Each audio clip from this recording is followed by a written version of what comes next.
Lagi-lagi kena bantai, Jordi Amat dan Sintayong ungkap masalah timnas Indonesia yang selalu kebobolan banyak gol. Tak kunjung ada prestasi, benarkah Presiden PAM sebut proyek naturalisasinya gagal total? Kabar baik, Martin Paes lengkapi syarat administrasi hingga diwawancarai BIN untuk dinaturalisasi. Ada apa? Sandy Walsh tiba-tiba menyusup ke skuad Malaysia jelang Piala Asia.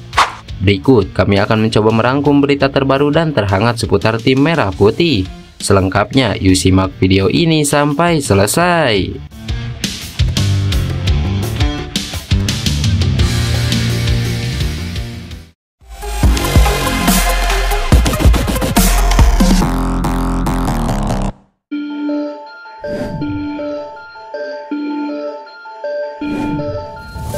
Timnas Malaysia secara terang-terangan mengakui proyek naturalisasi yang dijalankan gagal. Hal itu yang diakui oleh Presiden Federasi Sepak Bola Malaysia Datuk Hamidin Mohamad Amin. Malaysia menjadi tim ASEAN dengan pemain naturalisasi terbanyak di Piala Asia 2023. Harimau Malaya diperkuat oleh 14 pemain hasil naturalisasi.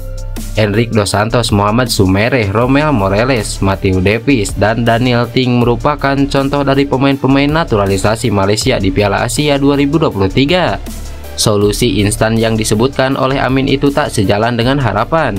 Malaysia belum juara Piala AFF lagi sejak 2010. Di Piala Asia, Malaysia kembali lolos setelah terakhir kali berpartisipasi pada 2007 saat menjadi tuan rumah bersama Indonesia, Vietnam, dan Thailand.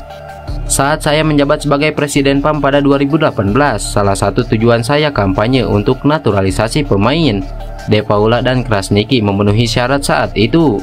Saya pikir pendekatan ini akan membantu tim menjadi lebih kuat dalam waktu yang paling cepat. Tapi saya salah, proyek ini gagal, kata Datuk Hamidin Amin.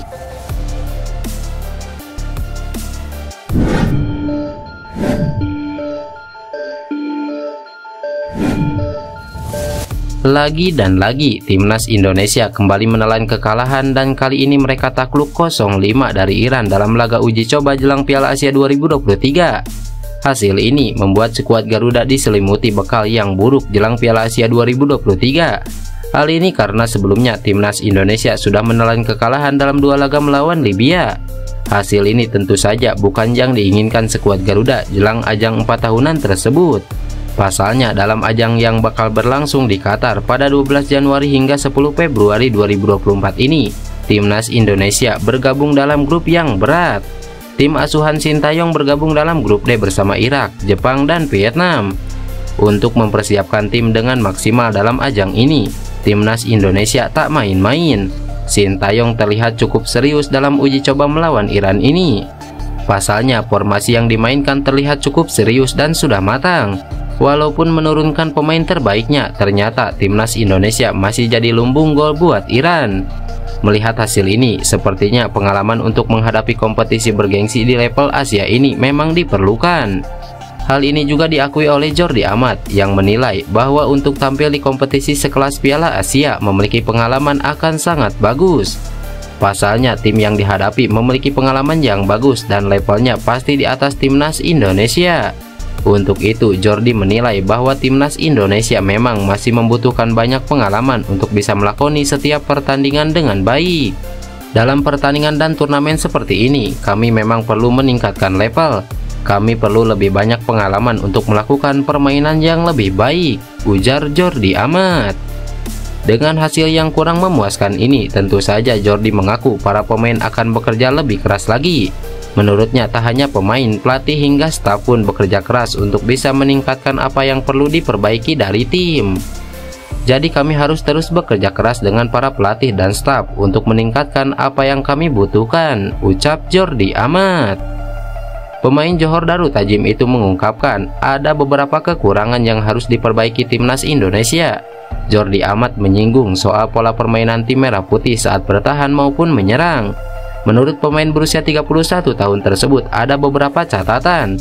Dia menilai bahwa pertahanan timnas Indonesia akan lebih bagus dan luar biasa apabila lebih solid dan kompak. Untuk itu, Jordi mengungkapkan saran agar timnas Indonesia lebih baik ke depannya. Tak hanya dalam bertahan, pemain keturunan Spanyol Indonesia itu juga menyinggung soal serangan. Jordi menilai bahwa timnas Indonesia harus lebih berani saat melakukan serangan. Rafael Struijk dan kawan-kawan diharapkan bisa memanfaatkan waktu dengan baik untuk melakukan serangan saat ada peluang. Menurutnya, ini pola yang harus diperbaiki para pemain timnas Indonesia sebelum berjuang di Piala Asia 2023. Untuk itu, uji coba melawan Iran ini dinilai sebagai ujian yang bagus buat tim merah putih menurut Jordi Amat. Uji coba yang bagus. Sekarang saya bisa katakan bahwa saat bertahan, kami harus menjadi tim kecil di mana semua orang bakal berlari bersama untuk bisa menjadi tim yang sangat kompak, kata Jordi Amat.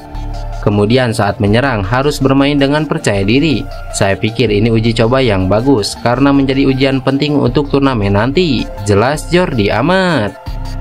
Sementara itu, pelatih timnas Indonesia Sintayong mengatakan beberapa hal yang harus dievaluasi oleh timnya jelang Piala Asia. Pasti kedepannya memang kita akan menguasai bola dari bawah. Kita akan melatih agar bisa menyerang balik dan pemain bisa menciptakan peluang yang baik. Kalau lihat hasil pertandingan memang mengecewakan, tetapi para pemain sudah bekerja keras.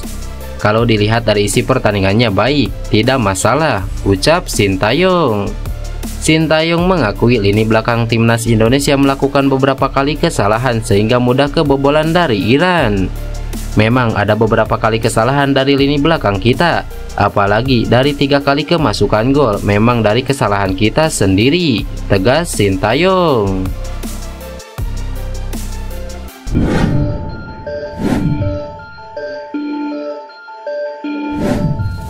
Pemain timnas Indonesia yaitu Shandy Walsh menjadi sorotan jelang Piala Asia 2023 sebab pemain KV Mengkelen ikut nongkrong bareng dengan skuad Malaysia.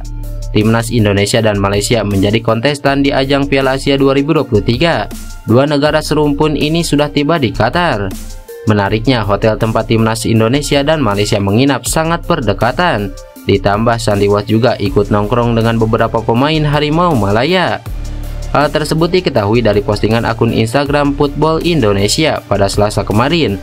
Terlihat Shandy Walsh mengenakan jaket merah timnas Indonesia.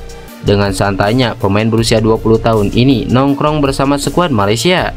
Mereka adalah Dion Cole, Junior Estidal, Daniel Ting, dan Stuart Wilkin. Usut punya usut, Shandy Walsh dan Dion Cole sama-sama pernah berkarir di Liga Belgia. Pemain naturalisasi Malaysia itu sempat berkarir di Zulte Waregem. Sedangkan Shandy Walsh sampai sekarang masih tampil untuk KV Mengkelen. Nah, Zulte Waregem juga pernah menjadi klub pemain yang berposisi sebagai bek kanan ini. Terlepas dari momen ini, timnas Indonesia dan Malaysia berada di grup yang berbeda dalam ajang Piala Asia 2023.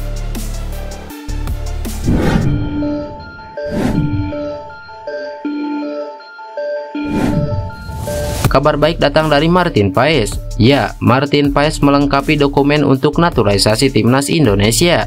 Kiper FC Dallas itu sudah melengkapi berkas-berkas untuk menjadi syarat menjadi warga negara Indonesia. Sejak Senin dan Selasa, Martin Paes langsung mengurus berkas persyaratan untuk menjadi WNI. Selain itu juga melakukan medical check up dan wawancara dengan Badan Intelijen Negara. Martin Paes juga sudah bertemu dengan Ketua Umum PSSI Erick Thohir pada Senin malam di Jakarta dalam sebuah pertemuan makan malam. Seperti diketahui, mantan pemain FC Utrecht tersebut mempunyai darah Indonesia dari garis keturunan neneknya yang merupakan orang Maluku.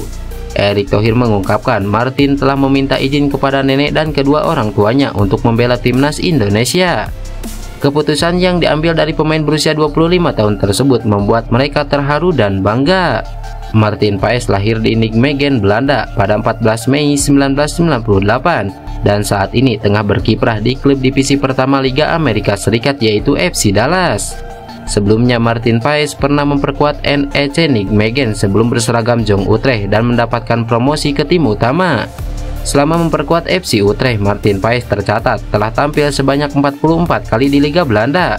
Kini Martin Paes yang bermain untuk FC Dallas tampil cukup impresif dengan mencatatkan 66 kali penampilan dengan 16 kali nirbobol dan rata-rata 1,01 kebobolan per pertandingan. Martin Paes juga tercatat pernah memperkuat timnas Belanda di hampir semua kelompok usia mulai dari U19, U20 dan U21.